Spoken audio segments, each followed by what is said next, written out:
Il y a 250 détenus condamnés pour association de malfaiteurs en lien avec le terrorisme, de près ou de loin, qui seront sortis en 2022.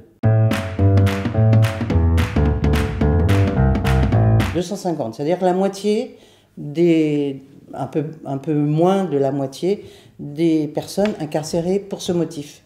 Là-dedans, évidemment, c'est les détenus qui ont eu des petites peines par rapport aux peines criminelles. Ce qui est impressionnant, c'est le nombre de personnes de détenus condamnés pour ça, qui sont en train de sortir, qui ont commencé à sortir, et qui seront un nombre important, puisque je vous dis, c'est 250 en 2022.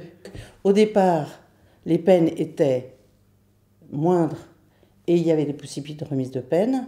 Ça est devenu compliqué après la proclamation du califat. C'est devenu quasiment impossible d'avoir des peines clémentes, si on peut dire, après l'attentat contre Charlie. Alors, le 13 novembre, c'est la fin.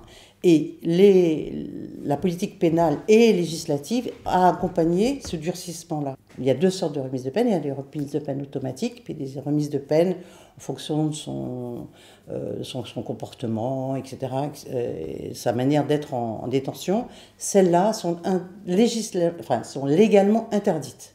C'est-à-dire qu'il n'y a plus de remise de peine de ce type-là pour ces détenus-là. Que pour ces détenus-là. C'est une justice particulière, certains disent d'exception.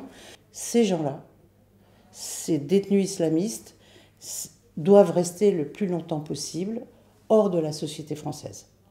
Donc on ne les fait pas sortir en avance, on leur donne aucune possibilité de passer un week-end dehors pour voir comment... Voilà. C'est-à-dire que beaucoup, et c'est un énorme problème, beaucoup sortent ou sortiront avec ce qu'on appelle en sortie sèche, c'est-à-dire qu'ils auront effectué l'intégralité de leur peine jusqu'à la dernière seconde.